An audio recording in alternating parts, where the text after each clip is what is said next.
ای خداوند در این شب طولانی از خانواده من محافظت کن.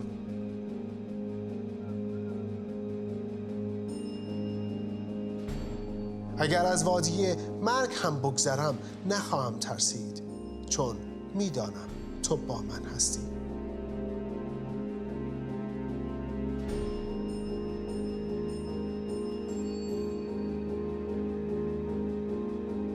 و سلامتی و امنیت تو بر این خانه باشد.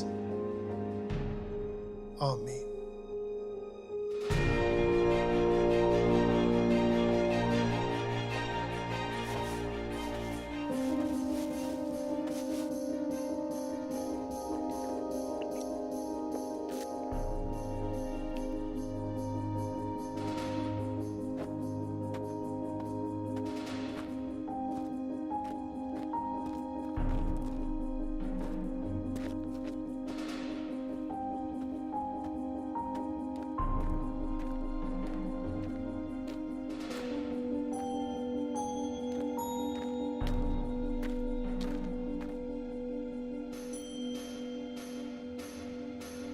منافق څه دي؟ ته دا منافقت دا کارونه نه پرېږدې. ډېره ونیسئ.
A menudo contrasto el hecho de que mi esposa creció como hija de un pastor y yo como un niño pagano.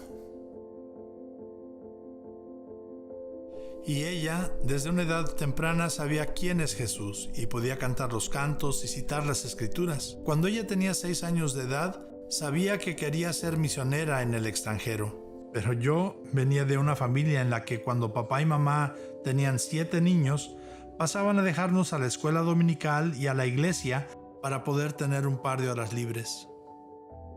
Las estadísticas del área rural de Kentucky, donde yo crecí, mostraban en la década de 1950 que el condado donde vivía era un 110% bautista. Y para cuando llegué a la universidad, todos me preguntaban, ¿qué vas a estudiar? Y les decía que iba a predicar y ser un pastor. Ni siquiera había leído la Biblia. Lo único que sabía del libro era que es el libro de Dios y que hay que hacer lo que Dios dice.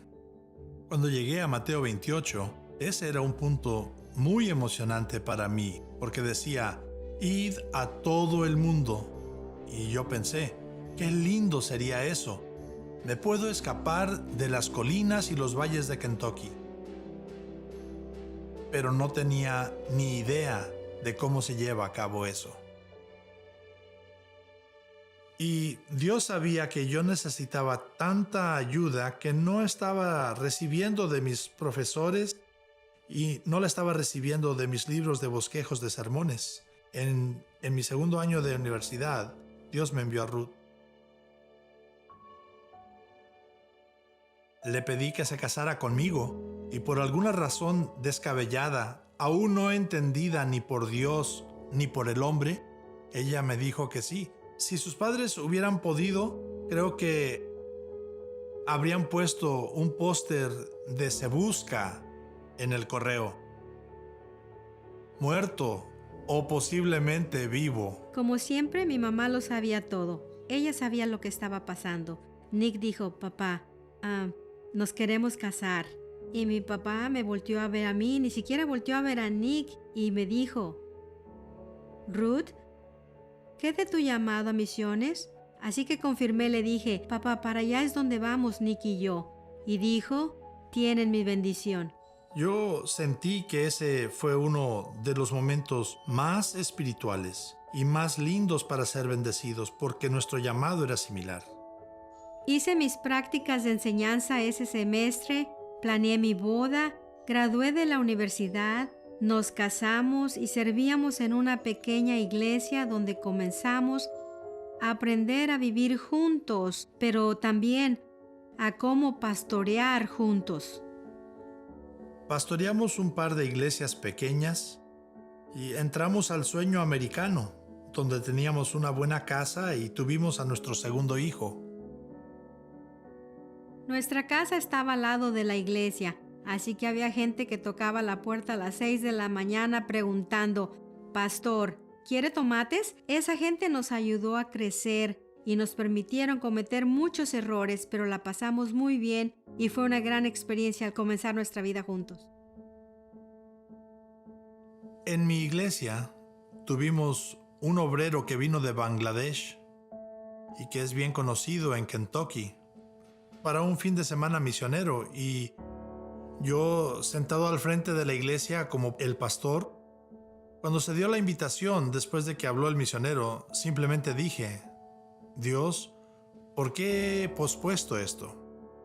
Fue un poco extraño para la iglesia ver a su pastor pasar al frente al altar, pero en el momento que llegué al altar, allí venía Ruth por el otro pasillo de la iglesia, con nuestro niño en sus brazos y con lágrimas, por supuesto, rodando por sus mejillas, y me ve y me dice, es tiempo, este es el momento para ir.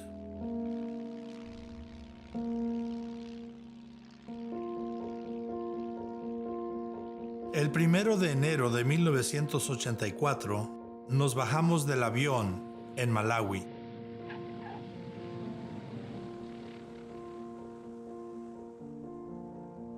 Entramos a nuestro apartamento. Por supuesto, un par de focos no funcionaban y naturalmente, Nick extendió su mano para quitar el foco. Bueno, eran focos que no se tuercen para quitar y nuestra experiencia fue romper el foco. El refrigerador no funcionaba y no sabíamos qué hacer, pero a la mañana siguiente nos levantamos para comenzar la escuela de idiomas. Todo era una aventura. Era tan emocionante. Después de que aprendimos nuestro primer idioma, nos movieron a las montañas de Malawi. Y mientras comenzábamos con un segundo idioma, manejábamos montaña abajo e íbamos a la costa, al lago Malawi. El lago Malawi tenía olas tan grandes como las olas del mar y los niños corrían y surfeaban con sus propios cuerpos mientras se juntaban grupos grandes de gentes. ¿Y qué haces con eso? Haces lo mismo que en Kentucky, lo que sabes hacer, y relatas la historia de Dios. Comienzas con Génesis y le mezclas tu propia historia. Y empiezas a hablar de Jesús, como a la 1 de la mañana y nadie se ha movido, y llegas a la crucifixión. Y la gente está llorando, tú sabes, medianoche, 1 de la mañana. Y llegas a la resurrección y es como si ellos mismos hubieran participado en remover la piedra. Y como a las 2 de la mañana, terminas y te vas a tu choza y caes exhausto en la cama y vas al desayuno a la mañana siguiente y los ancianos vienen y te dicen, hemos decidido todos que vamos a seguir a Jesús. 500, 600 personas. Compartíamos de Cristo donde fuera que estuviéramos y veíamos a personas verdaderamente creer. Era un sueño hecho realidad. Estar en Malawi, yo pensé, aquí es donde quiero pasar el resto de mi vida. Gracias, Dios, por traernos aquí.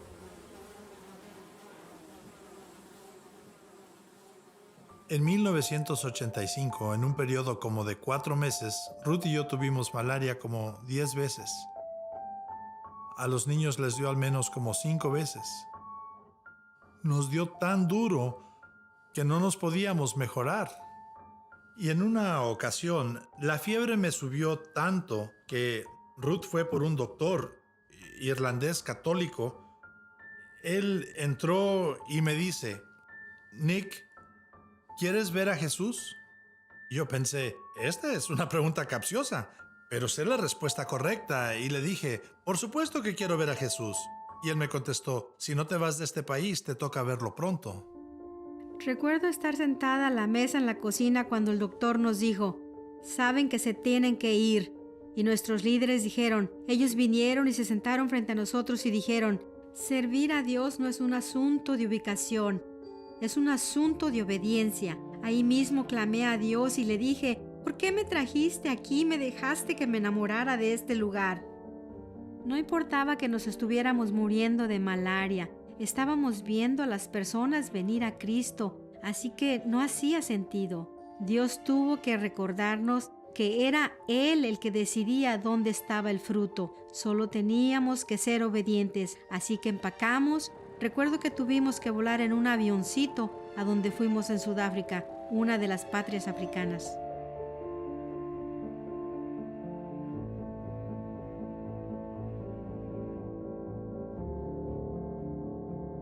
Por los próximos 6 o 7 años, vivimos en la encrucijada de la segregación racial, el apartheid. Nunca había conocido el racismo como el que vi ahí.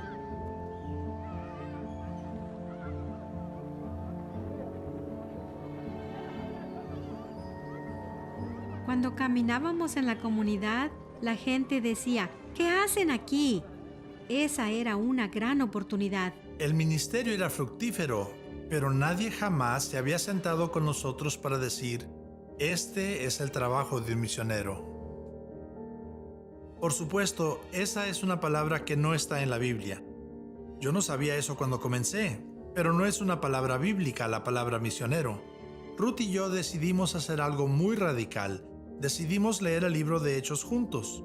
Y fue como si el Espíritu Santo descendiera sobre nosotros, porque para nosotros, por primera vez, definimos qué es lo que hace un misionero.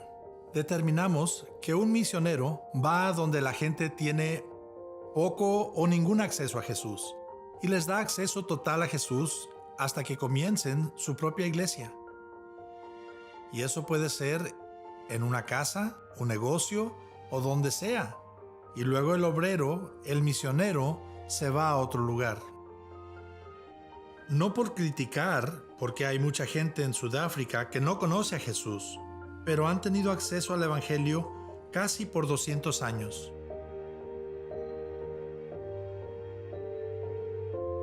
Ruth y yo fuimos a nuestros líderes y les dijimos, necesitamos movernos, necesitamos ir a donde la gente tiene poco o ningún acceso a Jesús. Ellos dijeron, pues, ¿podrían orar acerca de Sudán o Somalia? Dependíamos de un generador y cuando podíamos encenderlo, escuchábamos las noticias. Y todo lo que escuchábamos en las noticias era acerca del hambre, la sequía y los problemas en Somalia.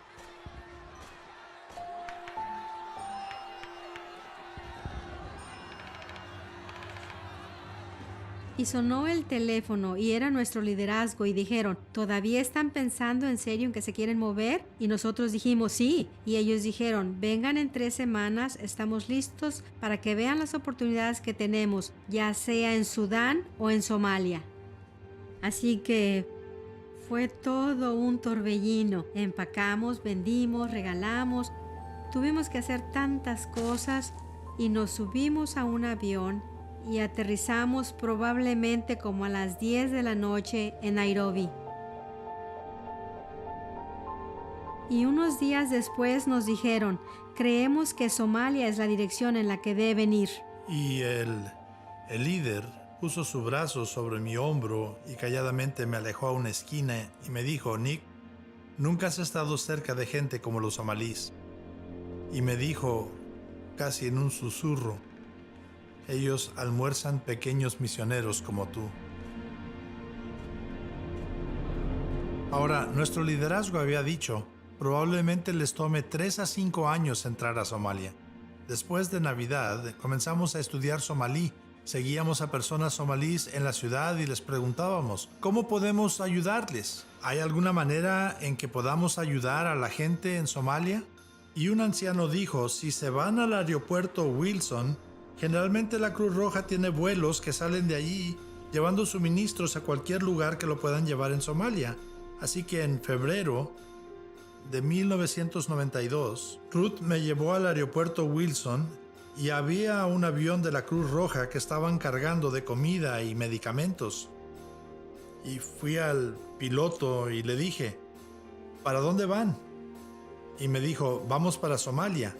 Le dije, ¿puedo ir? Él regresó al carro y me dijo, me voy. Agarró su maleta y oramos juntos. Ruth me abrazó y oró por mí y se quedó al pie de la pista mientras me subía al avión de la Cruz Roja encima de los suministros y despegábamos. Me senté en el carro y dije, bien, Señor, Él está en tus manos ahora. El piloto y el copiloto cruzaron su mirada y dijeron, ahora te vamos a llevar allá, pero no te podemos decir si te podemos sacar de allá en 2 o en 4 o en 6 semanas.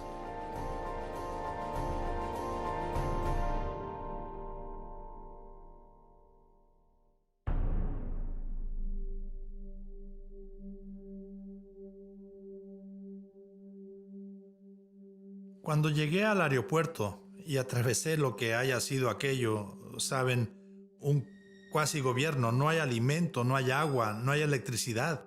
Parece no haber esperanza. En todas partes a donde iba había minas y gente estaba siendo balaceada sin razón alguna. Fue como haberme subido en un avión en el Nuevo Testamento y bajarme del avión en el Antiguo Testamento, como haber volado al infierno. En Kenia tenía unos amigos que eran creyentes y me dijeron de un orfanatorio y que iban a tratar de enviar un mensaje al orfanatorio, que si podía visitarlos y tener una idea de cómo sería trabajar en Somalia. Conecté con las personas del orfanatorio y al día siguiente me llevaron al orfanatorio. De repente, al abrir las hojas oxidadas de un portón de acero y entrar, había 50 o 60 niños allí. Estaban saludables, tenían sonrisas en sus rostros, entonaban cantos, pero todos dormían en el suelo y tenían solo un baño y la comida que pudiéramos encontrar.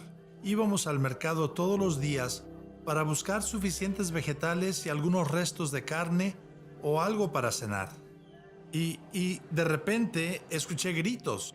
Volteé a ver sobre la cuesta y ahí venía un convoy como de 15 camionetas y recuerdo que era como que mi alma cantaba, llegó la ayuda, por fin está llegando la comida, ya viene la medicina.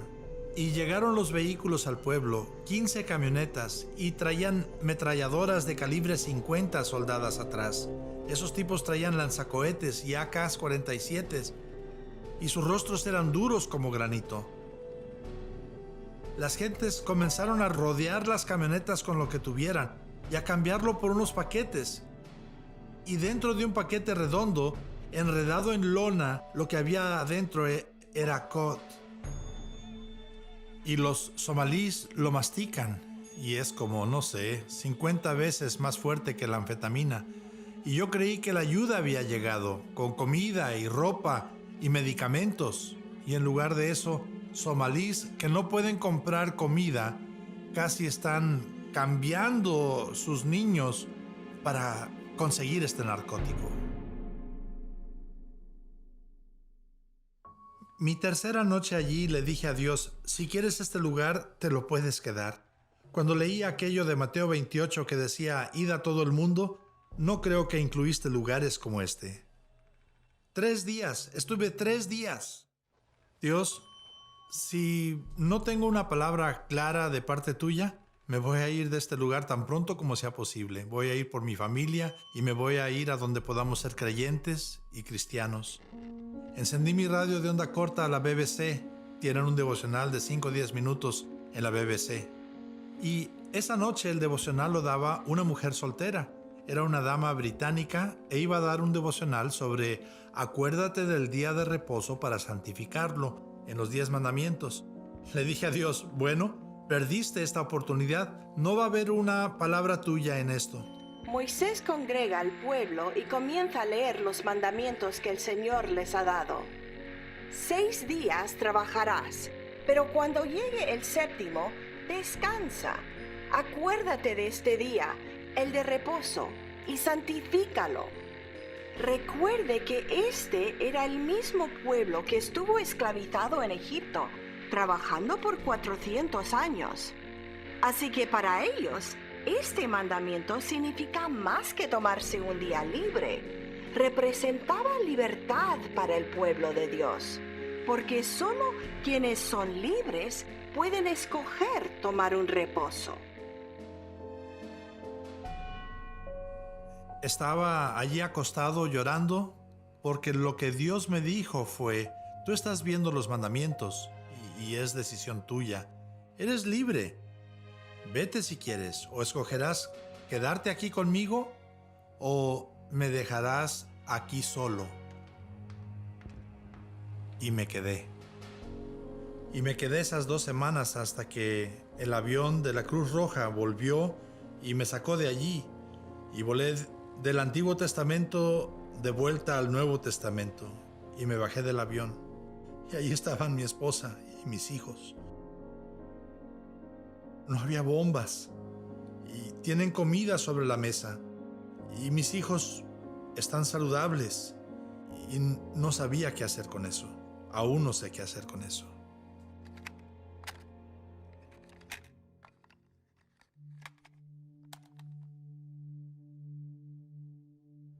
Poco después, la Organización de las Naciones Unidas llevó una delegación de personal a Mogadiscio para ver si había algo que se pudiera hacer, y escogieron como a 40 o 60 de nosotros para ir con esa delegación.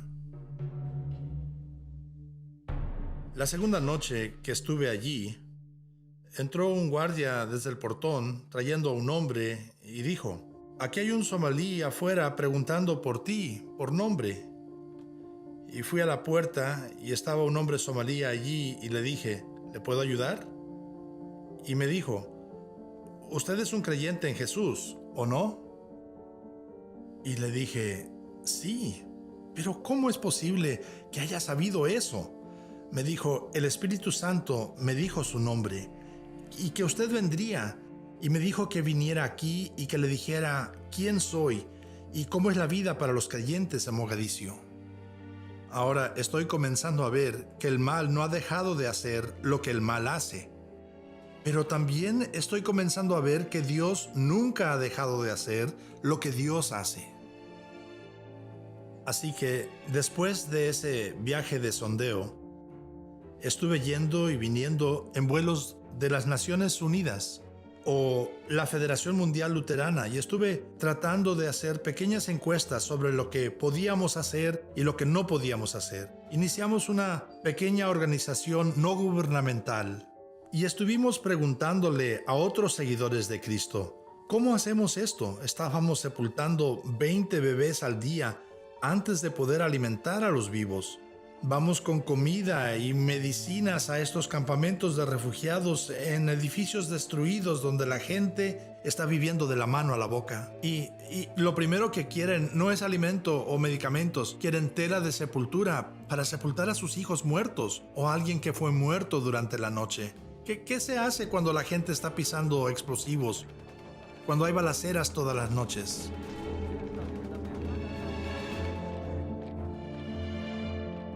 Hicimos eso por 3 años hasta 1994, cuando uno de mis mejores amigos en nuestra mesa directiva misionera me dijo, Nick, no sabemos cómo hacer lo que estás haciendo. No hemos hecho este tipo de trabajo en los países como Somalia.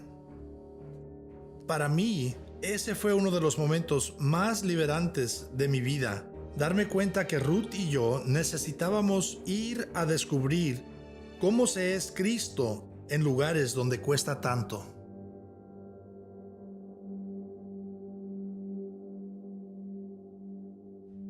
Había un pastor que venía de Europa y otro obrero como nosotros, quienes vinieron a decirme: 4 creyentes somalíes nos han pedido participar de la cena del Señor.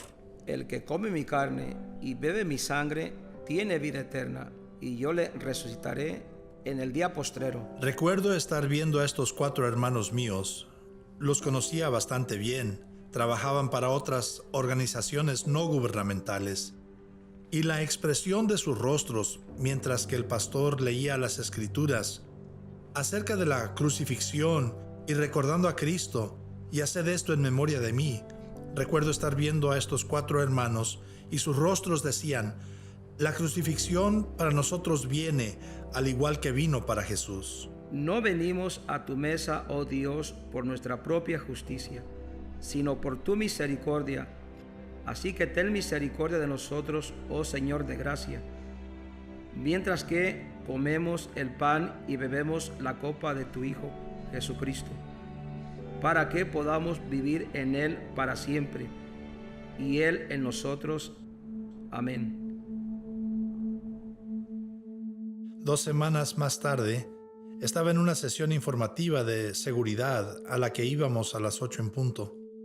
Allí había varios militares, era dirigida por un mayor militar de los Estados Unidos y somalíes estaban a la mesa. Otras agencias de asistencia estaban allí y oficiales gubernamentales. Comenzamos la reunión hablando de dónde estaba la violencia ese día, de dónde podíamos y a dónde no podíamos ir, cuando de repente la puerta se abrió de golpe y aquel obrero con quien había estado unas semanas atrás celebrando comunión entró corriendo y la voz se le quebraba y sus palabras fueron: están matando todo lo que amamos.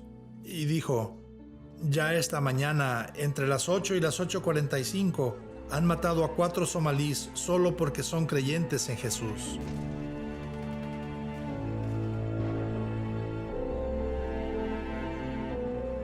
Cuando salí de esa reunión como 30 o 40 minutos después, me comuniqué por radio con mi equipo y comprobé que los 4 que habían sido muertos eran los 4 con quienes habíamos tomado comunión hace apenas un par de semanas.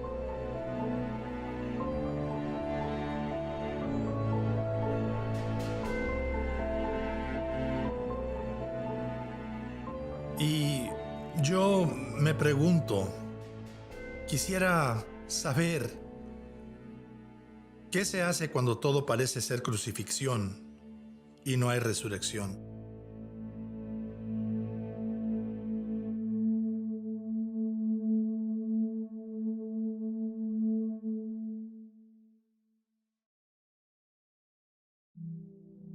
Después de la muerte de nuestros hermanos cristianos, regresé a Kenia con un corazón apesumbrado, pero no teníamos idea de lo que venía. Era la semana de resurrección y nos estábamos alistando como familia. Era durante el tiempo en que las nubes comienzan a formarse y sabíamos que la temporada de lluvia estaba por llegar. Se siente bochornoso y pesado el ambiente. Un grupo de amigos de nuestros hijos habían venido a pasar la noche del sábado con tío Nick y con tía Ruth, un gran lugar donde pasar un buen tiempo. Nos sentábamos a comer y reír y ver películas y cosas así. Y esa noche llovió.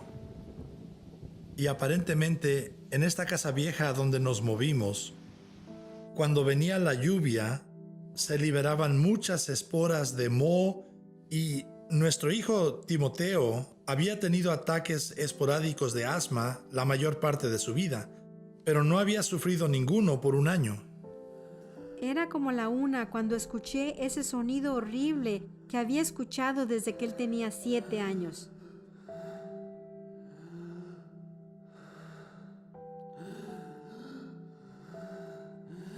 Cuando Ruth me despertó a la 1:30 de la mañana, me dijo: Timoteo está sufriendo un ataque de asma fuerte, y tan pronto que lo vi, sabía que era peor que lo que había tenido antes. Encendí el carro.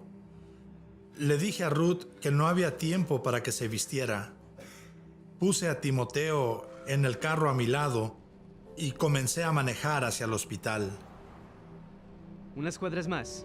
¿Me oyes? Mantente conmigo. Todo va a estar bien. Ya casi llegamos.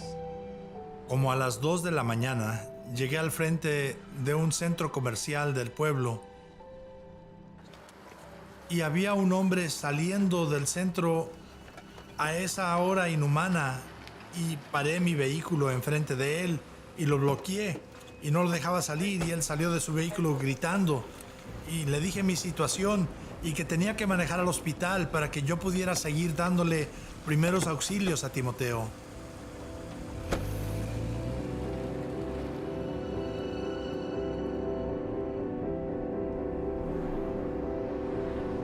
¡Vamos!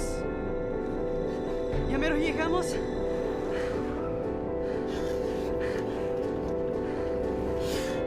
Ándale, maneja más rápido, hombre, vamos. Cuando se le paró el corazón, no sabía si íbamos a llegar al hospital o no.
El día que Timoteo murió, volvimos a casa y era domingo de resurrección. Me parecía increíble cómo la resurrección cambió el significado de todo para mí. Y una cosa que seguía diciéndole a Dios era: Señor, si te dolió tanto así, ¿cómo pudiste aguantar dejar a Jesús en la cruz? Ruth y yo sabemos que por cada resurrección hay una crucifixión, y nuestros corazones ciertamente fueron crucificados cuando perdimos a nuestro hijo, especialmente en Domingo de Pascua, cuando debíamos estar celebrando la resurrección. Después del servicio, que había sido tan poderoso, recuerdo que en cierta forma había sido más fácil caminar acá abajo, teniendo a Timoteo con nosotros una última vez, pero la caminata para subir de este lugar fue terriblemente difícil, en un sentido, sabiendo que aunque creemos tan fuertemente en la resurrección, que verdaderamente dejamos a Timoteo por última vez.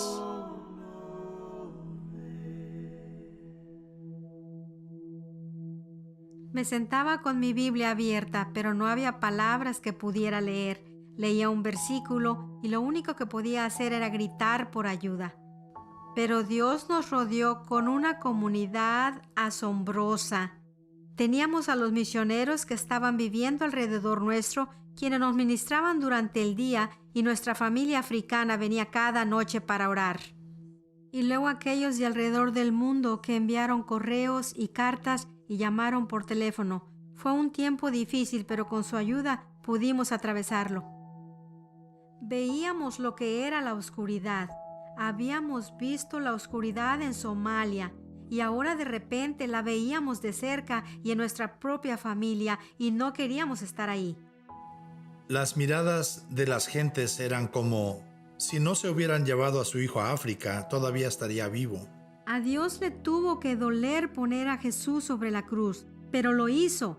Él escogió hacerlo.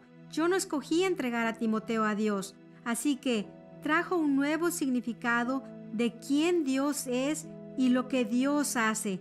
Y a lo largo de todo esto seguía oyendo: no voy a desperdiciar nada de esto. No voy a desperdiciar nada de esto. Reconocemos que como familia, si la resurrección no es real, somos los más dignos de conmiseración por los riesgos que hemos tomado en los lugares que nuestros hijos han tenido que vivir. Pero si la resurrección es real, entonces eso cambia todo. Y cada costo vale la pena.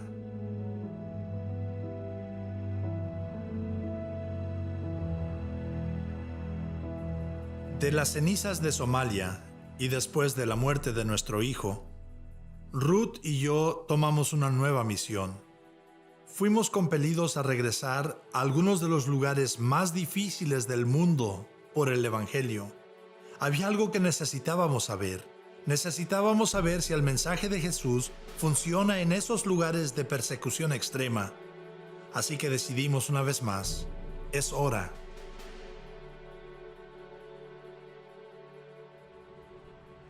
Así que Ruth y yo fuimos otorgados licencia para desarrollar recursos, para ir globalmente a hablar con creyentes en persecución, a tratar de encontrar herramientas, ir a donde los creyentes no solo han sobrevivido, sino que han florecido en medio de la persecución. ¿Qué podrían enseñarnos sobre el trabajo en el Cuerno de África, en Asia Central, en lugares verdaderamente difíciles?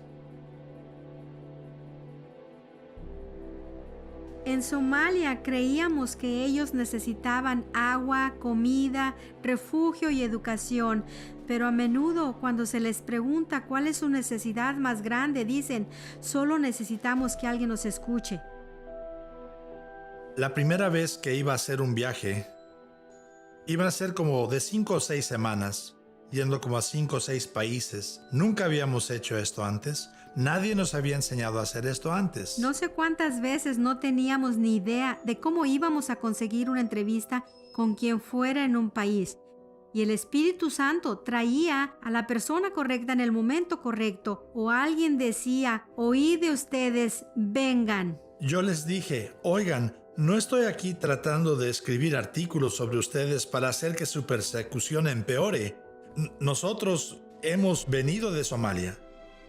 Hemos visto a una generación entera de creyentes exterminados. Mataron el 100% de ellos. Y Ruth trabajaba en comprar boletos y conseguir visas y todo lo que se requiere para poder ir a esos países.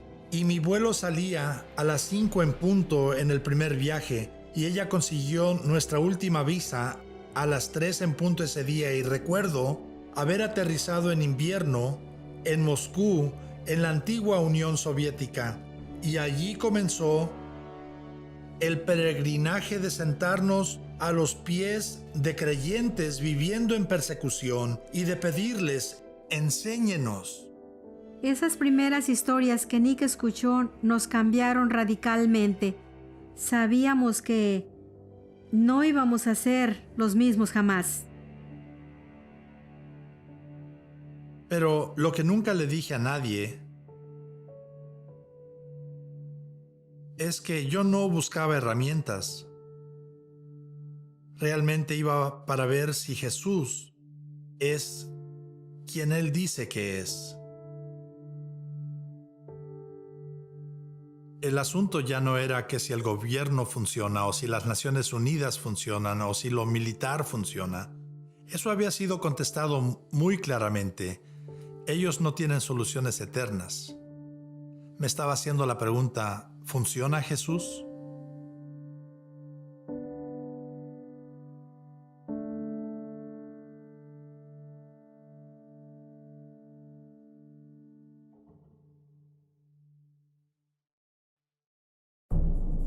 De 1917 a 1991, la Unión Soviética opacó a Europa y a Asia.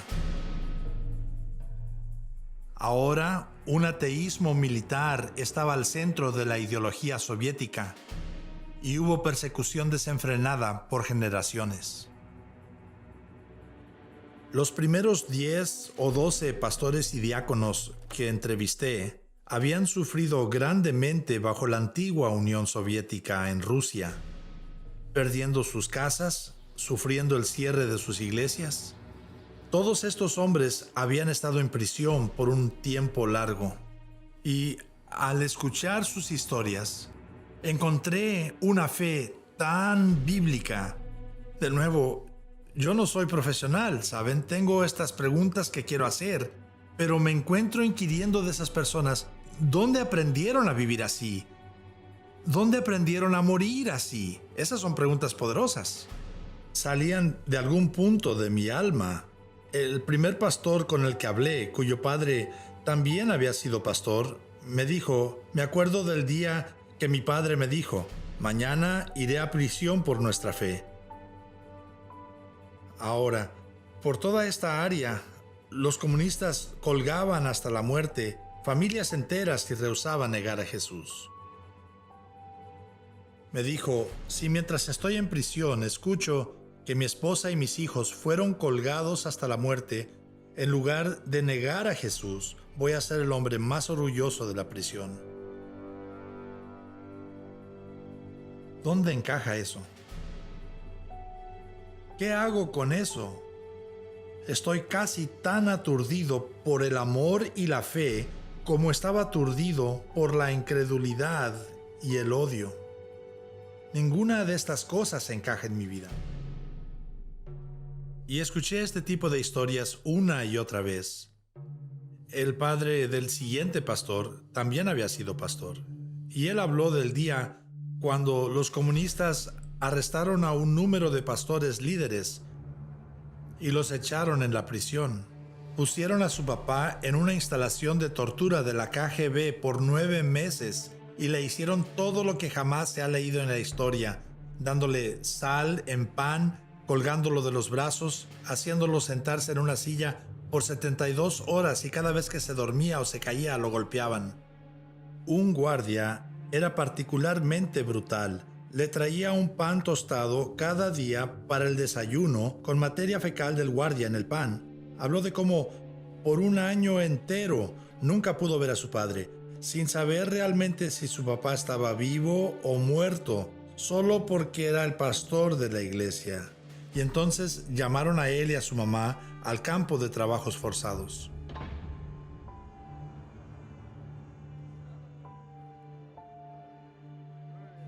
Y en esa prisión de trabajo forzado había 1,200 criminales.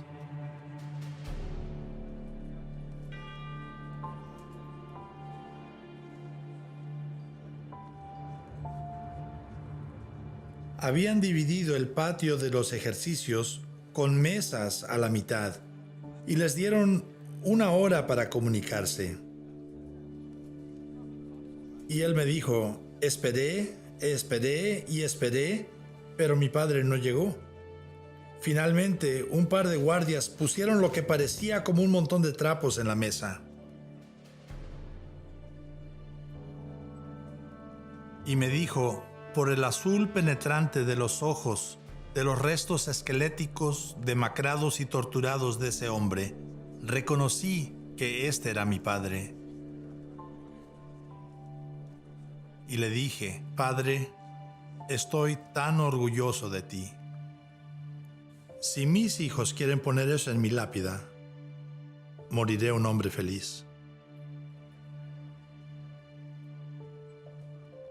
Pero mi mamá sabía lo que mi padre querría más que nada, así que sacó un Nuevo Testamento de bolsillo y rápidamente trató de dárselo a mi padre.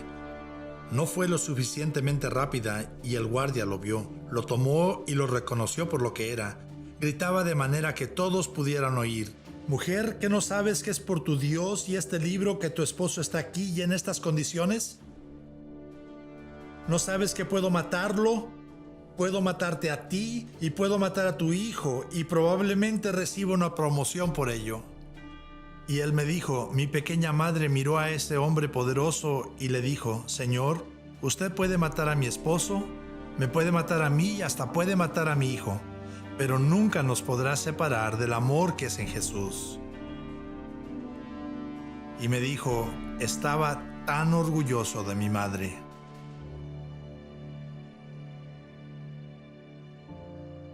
Y ahora estoy en peligro más profundo porque es como si la Biblia estuviera cobrando vida. Estoy pudiendo entrevistar a Daniel en el foso de los leones y estoy pudiendo entrevistar a esos 3 muchachos en el horno ardiente. Y para mí el peligro era que Satanás me había convencido que la Biblia era un libro viejo, que era un récord de lo que Dios hacía antes.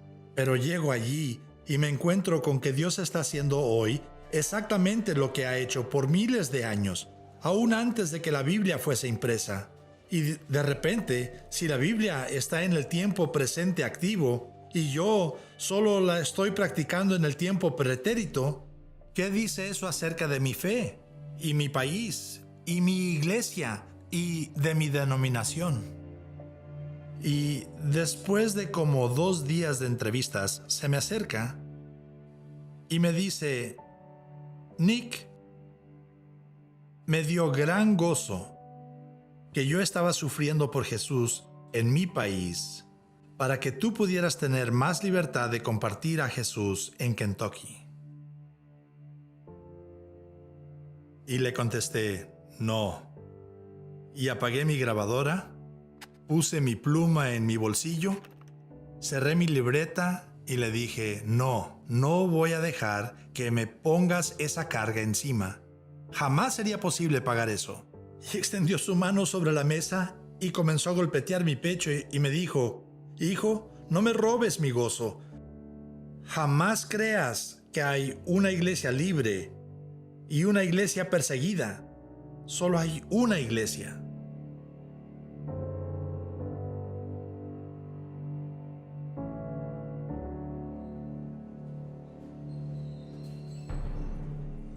Después de un viaje de 5 horas, llegamos a una casa pequeñita.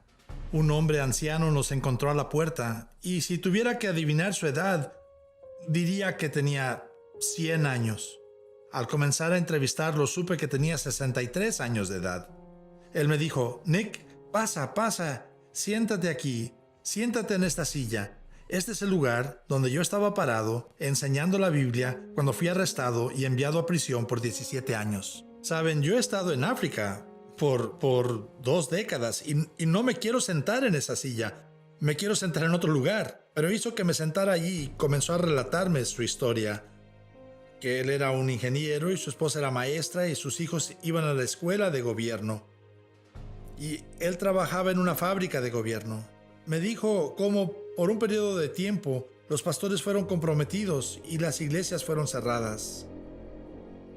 Así que un día, con temor y temblor, este hermano, a quien ahora estoy escuchando decir su historia, le dijo a su esposa, ahora, no te enojes conmigo. No creas que soy un estúpido. Sé paciente conmigo. Nuestros hijos están creciendo sin enseñanza religiosa. Yo no soy pastor. Esta no es una iglesia, pero ¿qué pensarías si me reuniera con los niños 1 o 2 veces por semana para leerles la Biblia? Ahora, su esposa había estado orando por años que él fuera el líder espiritual. Dicen en África, el hombre es la cabeza, pero la mujer es el cuello, y ella puede voltear la cabeza para donde quiere. Así que él comenzó a leer la Biblia a sus hijos, aunque al principio hacía un trabajo terrible. Pero con el paso del tiempo, ellos comenzaron a aprender las historias y a decírselas entre ellos y a interactuar con las historias. Los vecinos pudieron observar esto y vinieron a este hombre de Dios y le dijeron, ¿podemos venir a estudiar la Biblia contigo? Y él les dijo, momento, no, yo no soy pastor, no he recibido entrenamiento, esta no es una iglesia. Les dijo, solo cantamos y oramos y hablamos de la palabra. Y ellos dijeron, eso es todo lo que queremos hacer. Cuando este pequeño grupo de casa creció a ser de 75 personas, la KGB llegó durante un servicio de adoración y arrestaron al hombre de Dios desde el mismo lugar donde yo estaba haciendo la entrevista.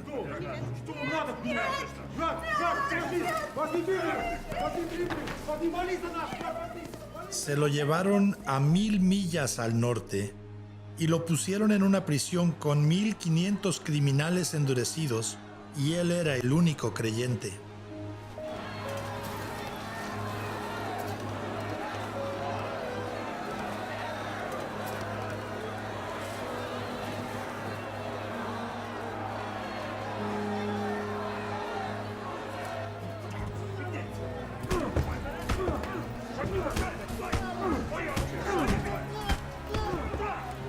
Escuchando su historia, no pude evitar preguntarle abruptamente cómo pudo soportarlo, cómo sobrevivió, qué fue lo que hizo.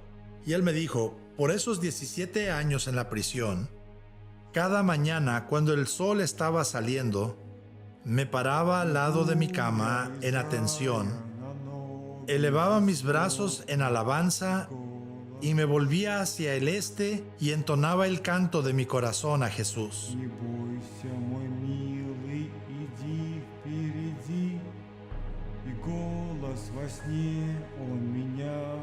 ¿Saben ustedes lo que hacían el resto de los prisioneros cuando el hombre de Dios comenzaba a hacer eso?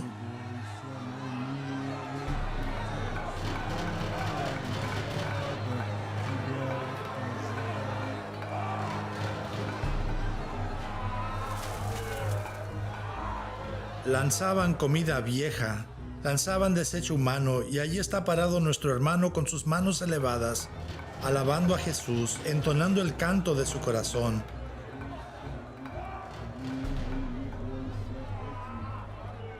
Y me dijo, Nick, cuando podía encontrar un pedazo de papel, un carbón, un pedazo de lápiz, me apuraba a llegar a mi jaula, mi celda, y escribía todos los versículos y las historias bíblicas que podía recordar.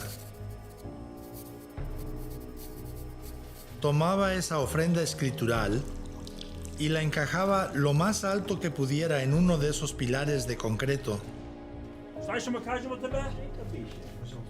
Pero cuando los guardias lo veían, leían lo que decía, lo hacían pedazos y me golpeaban por escribir esos versículos de la Biblia.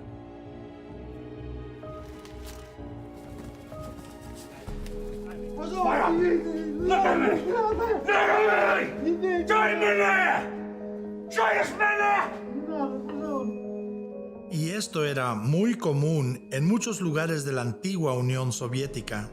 Llegó el día cuando decidieron quebrantarlo y trajeron a una mujer criminal del tamaño y forma parecido al de su esposa, y vistieron a esa mujer criminal en la ropa de su esposa y la arrastraron frente a su celda con su rostro vuelto y se la llevaron a un cuarto de tortura.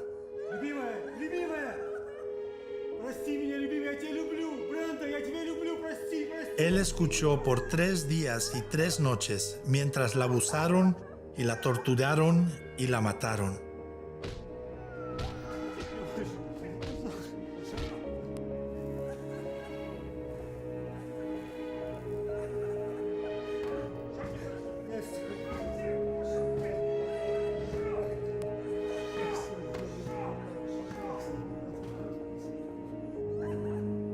Y sacaron su cuerpo en una sábana, todo el tiempo él pensando que esta era su esposa, y le dijeron, tú sigues. Y le dijo a Dios lo que yo le dije a Dios en Somalia, esto es demasiado.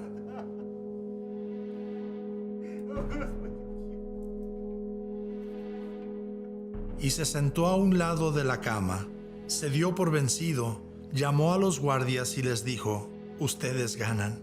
Lo único que querían que hiciera era firmar un documento donde decía que no era un seguidor de Jesús y que estaba siendo pagado por gobiernos occidentales para derrocar a la URSS. Si lo firmaba, lo dejaban ir. Les dijo, escriban el documento, les firmo lo que quieran. Se sentó a un lado de la cama en completa desesperanza de su alma. A la mañana siguiente, los guardias llegaron con la confesión. Había cambiado de opinión, su decisión estaba hecha. Les dijo resueltamente: no voy a firmar eso. Y le dijeron: ¿qué te pasó? Les dijo: el Espíritu Santo de Dios permitió que mis oídos escucharan las voces de mi esposa, mis hijos y mi hermano mientras que oran por mí. No solo sé que mi esposa está bien físicamente, también sé que espiritualmente todavía camina con el Señor. Y se volvió a los guardias y les dijo: sálganse de mi celda. Ну не сломайте! Не буду пописывать, не буду! Нет! Пошли вон! Пошли из моей камеры вон! Ты уходи отсюда! Пошли вон! Не буду! Me dijo Nick. 2 semanas más tarde, en el patio de los ejercicios estaba una hoja entera de papel y tirado al lado estaba un lápiz, y yo sabía que el Espíritu Santo lo había dejado allí para mí.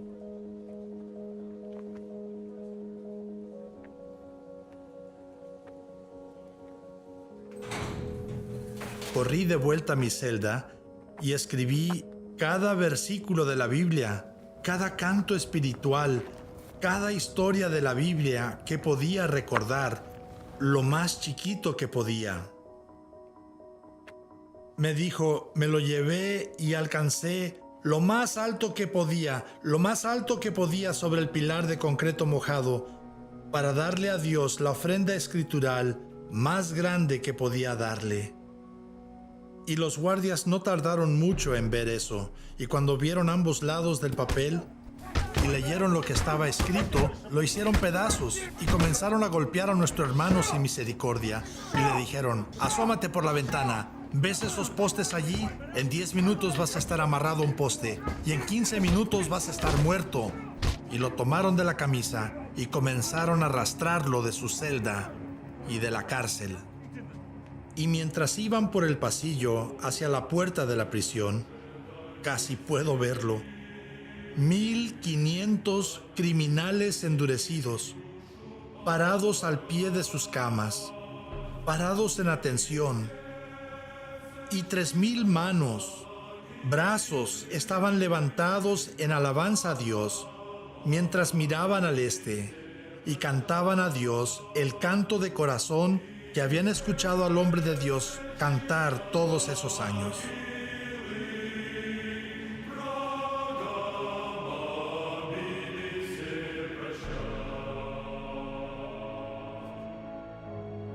¿Puedes imaginar cómo sonaba ese coro a Dios?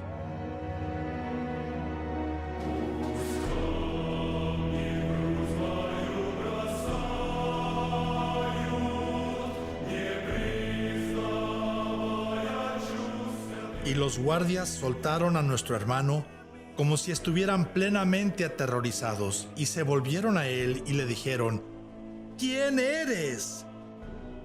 Y les dijo: soy el Hijo del Dios vivo, y su nombre es Jesucristo. Yo tengo un doctorado. ¿Qué pudiera enseñarle a este hombre sobre el reino de Dios? О Боже, Боже, дай мне силы, я душу положу за них.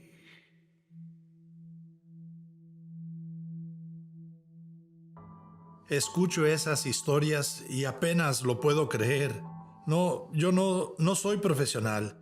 Y les reclamé a esos hombres: ¿por qué no han escrito esto? ¿Por qué no han hecho películas de esto? Esto es material de Hollywood. Y les reclamé tanto que un pastor muy amable me tomó del brazo y me llevó a una ventana oriental de la casa.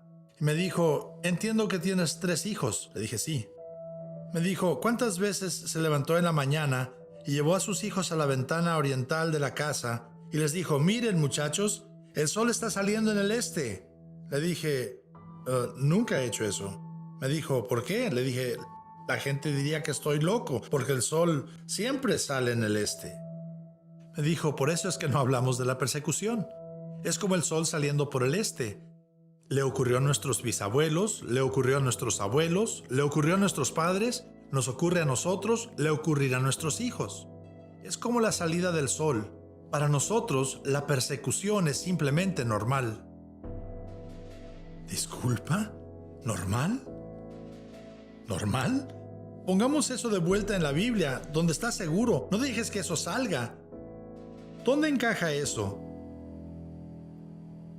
Señor, estás contestando a mis preguntas, pero ¿qué se supone que debo hacer con esto? ¿Prefiero que nos cuelguen que negar nuestra fe en Jesús? Su padre, un esquelético saco de huesos, y le dice: estoy tan orgulloso de ti, padre. Cuando tenía 8 años de edad, me dijo: Nick, ¿sabes lo que es crecer mientras tu papá está en prisión?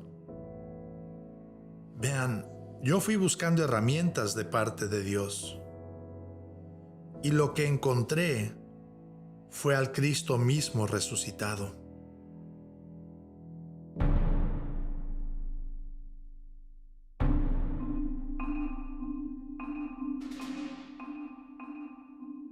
Y luego nos fuimos a China. Por los últimos 60 años la iglesia había florecido en medio de persecución y represión. Recuerdo que es el único lugar en el mundo donde jamás he sentido el choque cultural. Tenía un poco de tiempo mientras que esperaba que llegara un guía que me llevaría a una iglesia que se reunía en una casa. Me dijeron que fuera a cierta ciudad, a cierto mercado de carne y que alguien me abordaría. Saben, yo estoy acostumbrado a carne y papas como en Kentucky. Entré al mercado y la única comida que reconocí fueron caballitos de mar. Y me sentía tan alto, y a donde fuera creo que la gente pensaba que les iba a dar mal de ojo, especialmente las mujeres mayores. Cuando me veían, escupían al suelo y me hacían sentir que no era bienvenido. El guía me tocó el hombro y me dijo: vente, súbete a la combi. Y me llevaron a 18 horas de allí.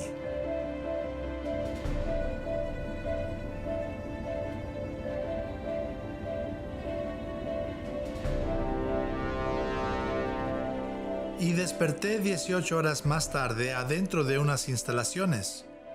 Ustedes saben, paredes gruesas y como 3 metros de alto, y adentro una granja y casas chinas, y levantan la pared de concreto y luego construyen cuartos individuales en la pared y luego tienen un espacio abierto de tierra donde cocinan, y hay árboles y otras cosas. Y de repente me encuentro rodeado como por 170 líderes de iglesias caseras, hombres y mujeres, plantadores de iglesias, evangelistas. Por 4 semanas en China, la mayor parte del tiempo dormí en una cama como así de grande y casi cada noche con 3 o 4 chinos. Usted sabe, despertaba con un brazo de un tipo sobre el pecho y otro dándome la bendición de Abraham. Usted sabe, no hay eso muy edificante. 40% de los pastores de iglesias caseras habían estado en prisión por 3 años. Consideran en China la prisión su seminario. Es su institución teológica. No confían muy bien en nadie hasta que haya estado en prisión.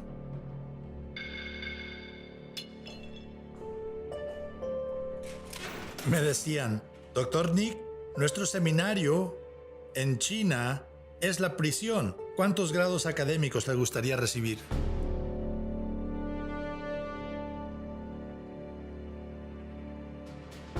El primer día que se congregó esta iglesia casera, hice entrevistas que cambian la vida. Después de esas 3 entrevistas, como 10 horas, el líder me dijo: bien, Nick, ya no más entrevistas. Y yo pensé: oh no, mi corazón se detuvo casi. Y cuando él vio mi cara, se rió y me dijo: no te preocupes, estamos aprendiendo tanto de ti que queremos que hagas el resto de las entrevistas enfrente de los 150, 170 personas que están aquí. Y le dije: me parece muy bien. Y me pusieron en una plataforma como así de alta con mi intérprete y comencé a entrevistar a las personas delante de los demás. Yo quería que me dijeran sus historias, pero ellos dijeron: No, espera, necesitamos saber algo de ti primero. Ahora, este era el grupo más grande. Tenemos que saber. Les dije, ¿qué es lo que necesitan saber? ¿Ha llegado Jesús a los otros países o solo ha llegado a China hasta ahora? Eso es estar aislado. Eso es estar incomunicado. No creo que los creyentes de las iglesias caseras en China jamás lleguen a ser bautistas, porque cuando les dije que Jesús sí ha llegado a otros países, bailaron y cantaron, se abrazaron y besaron unos a otros como por 15 minutos, tan emocionados de que Jesús hubiera llegado a nuestro país.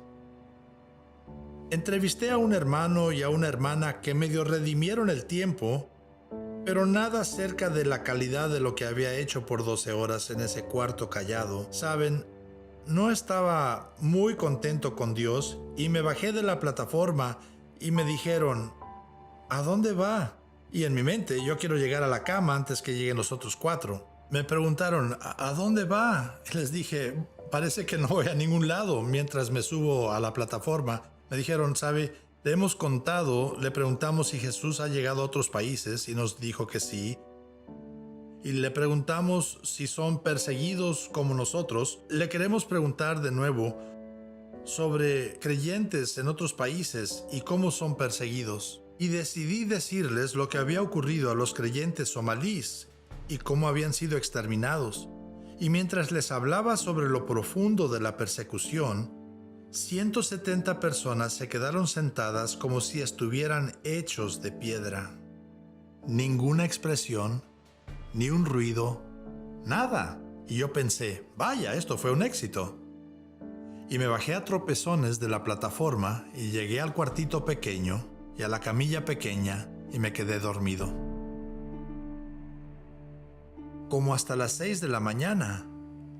Oí gritos y lamentos y ruido y pensé, oh no, hay demasiada gente aquí, la policía de seguridad nos encontró, los van a meter a todos en la cárcel y a mí me van a echar del país. Y así que salgo corriendo de mi cuartito y no hay policías, no hay nadie extraño, solo están todos estos hermanos y hermanas sentados y acostados en el suelo y están con las manos sobre sus cabezas y sobre su pecho y meciéndose y lamentándose.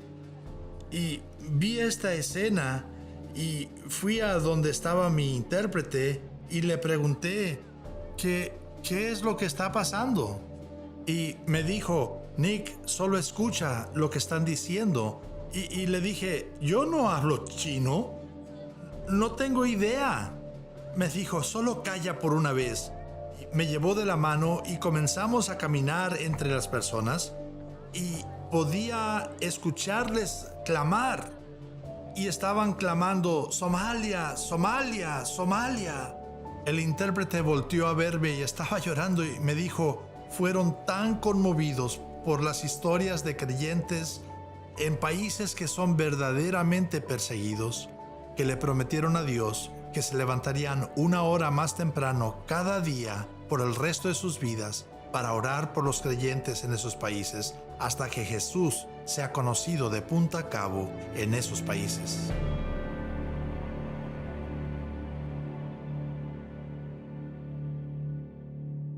Saben, solo había como 400 a 700 mil personas que eran consideradas creyentes en varias iglesias y denominaciones cuando el comunismo vino a China en 1948.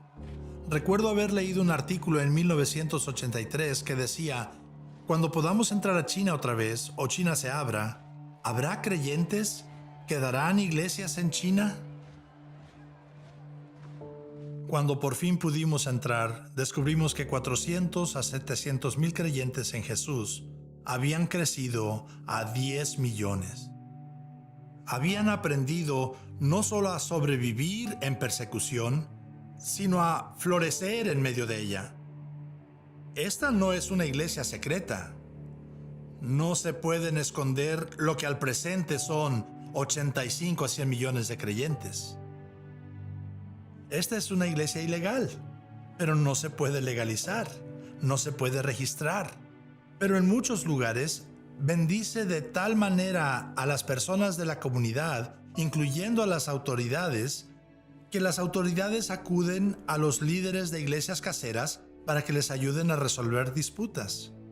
¿Por qué crecieron de 400, 700 mil personas a 100 millones?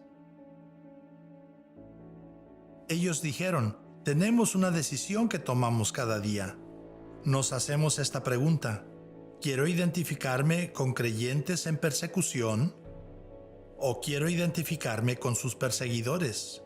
Y cuando les pregunté, ¿cómo determino con quién es que me estoy identificando? Ellos respondieron, si compartes a Jesús con alguien más hoy, o te lo quedas para ti mismo. Y en Estados Unidos escucho todo el tiempo, la religión, la fe, es un asunto personal. Eso viene de Satanás.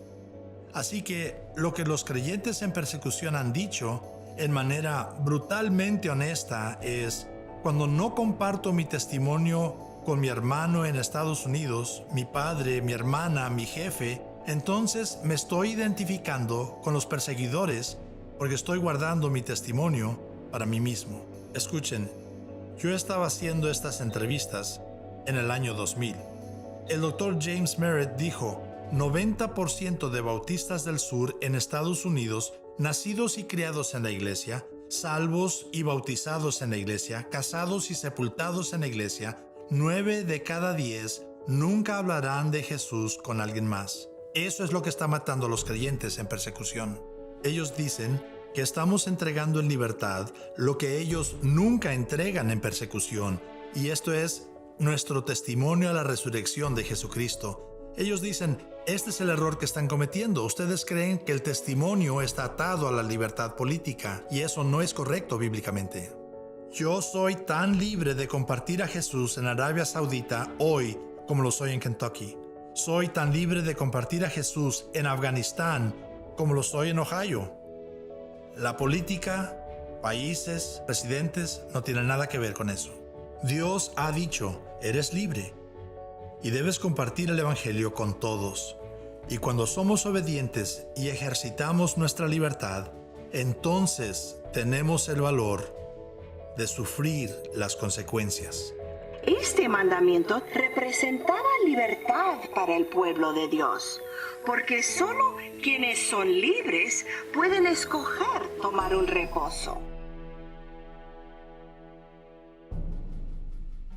Me gustaría decirles del hombre más fuerte que creo que jamás he conocido.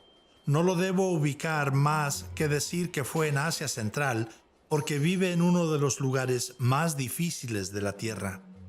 Estuvo de acuerdo que si nos encontrábamos en un tercer país, me daría la entrevista. El trato fue que yo no trataría de verlo, ni trataría de identificarlo en alguna manera, nunca le preguntaría su nombre. Le dije, bien, tú estás a cargo de toda la seguridad. Y digo que es el hombre más fuerte que jamás he conocido, porque años atrás, muchos años, cuando otro país invadió su país en el nombre de Alá y por Islam, él dirigió a un grupo de 15 hombres para pelear contra los invasores. Y me dijo, Nick, yo me alegraba mucho cuando podía llegarle a un soldado invasor extranjero por atrás, cuando podía cortarle el cuello y dejar que su sangre corriera sobre mis manos y mis brazos como una ofrenda a Dios. Yo estaba interesado y horrorizado al mismo tiempo por la historia. Le pregunté, ¿tienes idea de cuántas personas mataste? Me dijo, dejé de contar después de 150. Y me dijo, en la noche soñaba que había manchas de sangre en mis manos, y en noches sucesivas, cuando soñaba, la sangre aumentaba hasta cubrir mis manos, mis brazos, y me escurría por los codos. Me dijo, de veras supe que me estaba volviendo loco cuando empecé a ver la sangre mientras estaba despierto. La reconocí como la sangre de los cientos de personas que maté. Ninguna cantidad de tallarme y lavarme la limpiaba. Me dijo, usé arena, usé jabón. Nadie más la veía, cada día, cada noche. Nada me la quitaba. me dijo, luego una noche el sueño cambió. Estaba un hombre parado allí, vestido de blanco, rodeado por una luz brillante, y había cicatrices en sus manos, y cicatrices en sus pies, y cicatrices en su cabeza, y una en su costado. Y dijo en arábigo, yo soy esa Masía, yo soy Jesús el Mesías. Si me encuentras, yo te puedo limpiar la sangre. El sueño terminó. Despertó y emprendió una jornada de 6 meses para encontrar a Jesús el Mesías. ¿Cómo pudo saber eso? No han tenido la Biblia por 2000 años. Había o poco o ningún acceso a una Biblia. No había manera de encontrar un pastor con quien hablar, así que estuvo teniendo que armar el evangelio de aquí, de allá, parte por parte, y hizo eso por 6 meses hasta que encontró a Jesús, el Cristo. Recibió a Jesús en su corazón y Jesús inmediatamente limpió la sangre.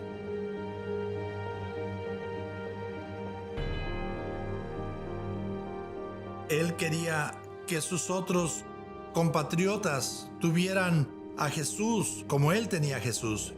Y comenzó a pasar Biblias de contrabando a su país y porciones de la Biblia y películas de Jesús.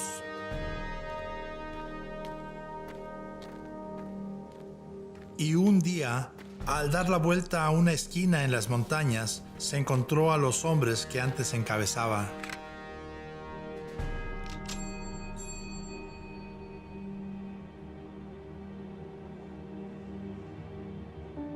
Estaban buscando al antiguo jefe.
Y entre esos 15 hombres estaba uno que era un seguidor secreto de Jesucristo.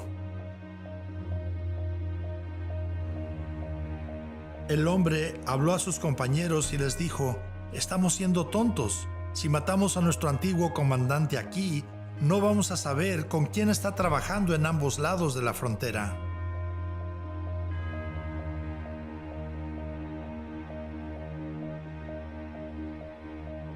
Dejen que me lo lleve al pueblo más cercano y que se reponga, y entonces pueden venir y torturarlo poco a poquito para exponer a los traidores a Islam en ambos lados de la frontera. Después de unos momentos tensos, accedieron de mala gana. Él se lo llevó al pueblo más cercano, lo remendó rápidamente, lo montó sobre un burro y lo sacó de contrabando sobre la montaña a otro país. Y este hermano todavía está haciendo la obra del Señor. Él es el hombre más fuerte que jamás he conocido. Ruth y yo ya hemos hecho suficientes de estas entrevistas para escuchar lo que la gente no está diciendo.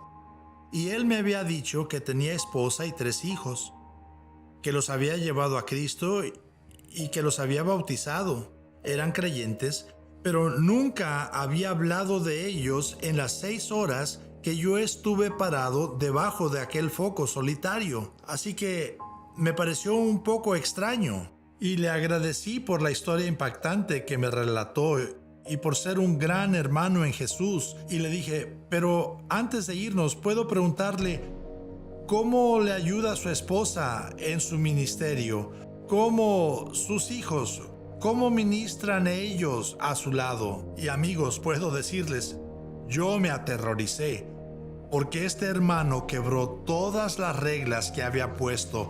Él saltó a donde yo estaba parado detrás del foco, me tomó del hombro y comenzó a sacudirme. Y lo único que se me ocurre, este hombre mató a 150 personas y yo voy a ser el próximo que va a matar. Pero luego se me acercó a la cara y me dice, ¿cómo puede Dios pedirlo? Le he dado todo. Mi cuerpo ha sido quebrantado, casi me muero congelado, he sido arrestado, he pasado hambre. Y me dijo, cuando me acuesto en la cama en la noche, lo que más temo es que Dios pueda pedir el mismo sacrificio de mi esposa y mis hijos. Y me miró y me preguntó, Nick, ¿cómo puede Dios pedir esto de mí? ¿Qué le podía decir? Le platiqué de Timoteo, cómo había muerto en Kenia, que lo sepultamos allí. Le dije, mi esposa está en Kentucky y ella está a salvo y un hijo está en la universidad y el otro está con mi esposa ahora. Yo nunca he vivido como tú, pero solo tengo que hacerte una pregunta y es, ¿vale la pena Jesús? Y le pregunté, ¿vale Jesús más que tu vida? ¿Y la vida de tu esposa? ¿Y la vida de tus hijos? Y el hombre más fuerte que jamás he conocido me envolvió en un abrazo y les digo, era como un halcón con puro músculo y se limpió las lágrimas como enojado y me alejó de sí y me dijo, voy a envolver a mi esposa y a mis hijos. Tengo que envolverlos en lo que estoy haciendo por el reino de Dios, porque Jesús lo vale.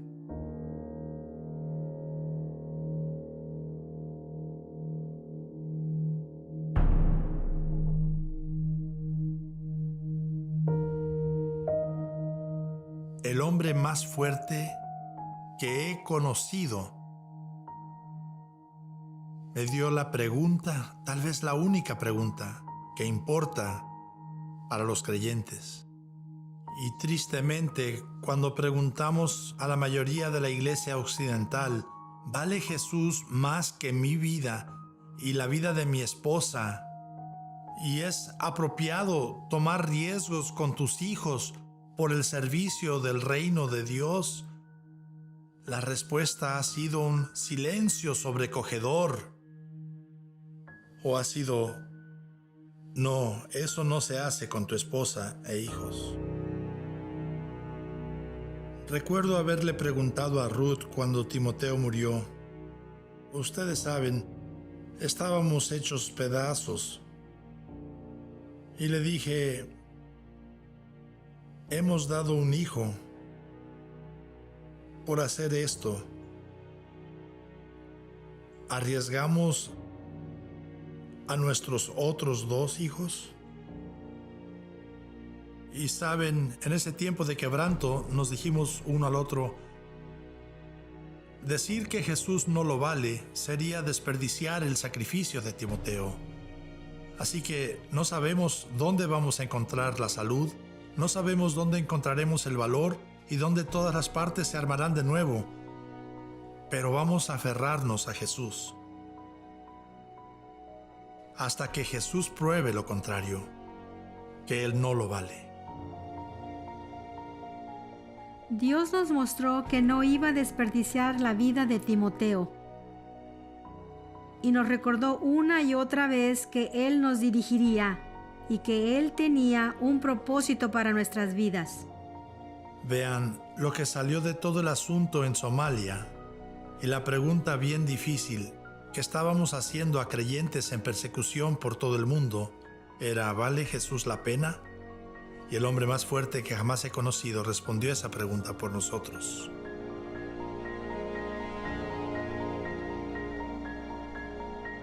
Y aquel hombre de pie entre 1500 criminales empedernidos, con sus manos elevadas y su rostro hacia el este, entonando el canto de su corazón a Jesús, él nos probó que Jesús lo vale.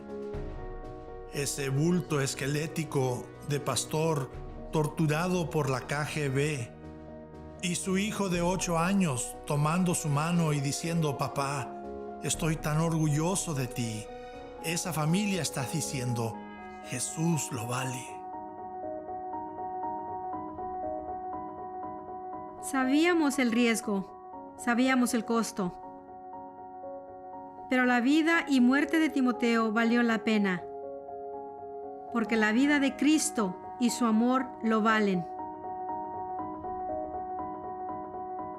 Quiero preguntarle a mi iglesia en los Estados Unidos y a mi familia en el occidente y a las iglesias que nos aman, a Ruth y a mí: ¿verdaderamente vale Jesús la pena? ¿Qué riesgos estamos dispuestos a tomar por el reino de Dios? Y sabemos que para llegar a la resurrección casi siempre está precedido por una crucifixión. Pero si la resurrección es cierta, eso lo cambia todo. Y el Evangelio continúa siendo autenticado, por lo que los creyentes están dispuestos a sufrir por la causa de Jesucristo.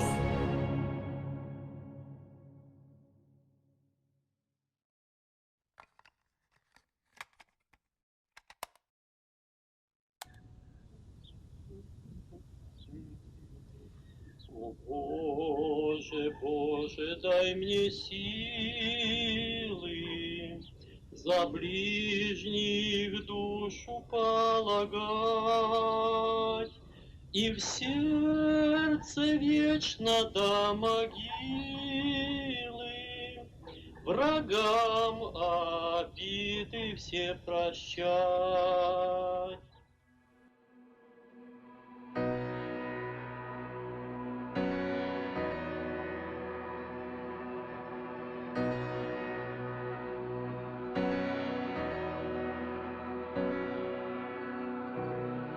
There's a sea of hungry people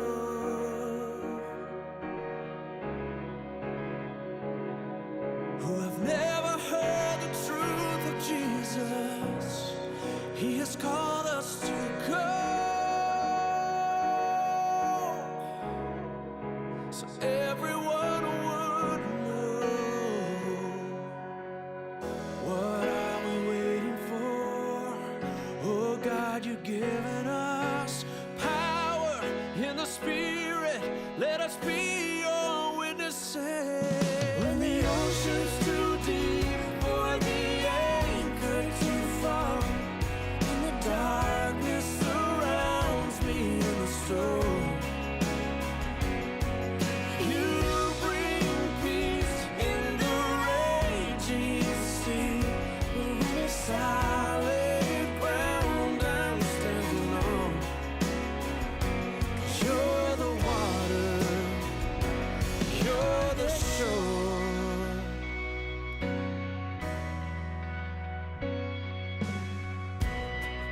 In the face of every trial,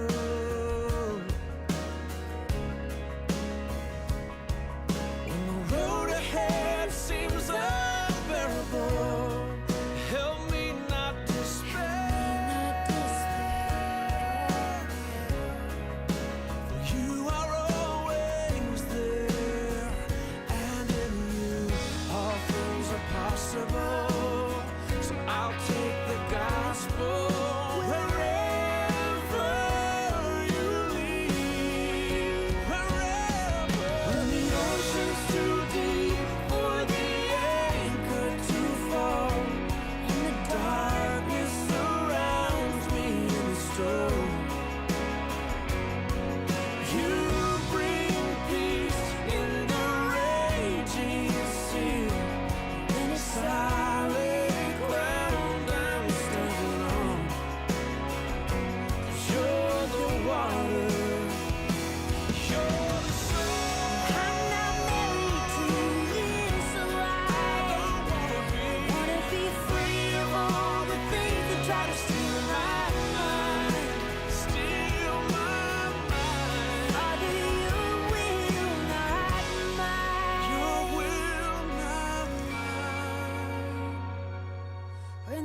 ocean's too deep for the anchor to fall, and the darkness surrounds me.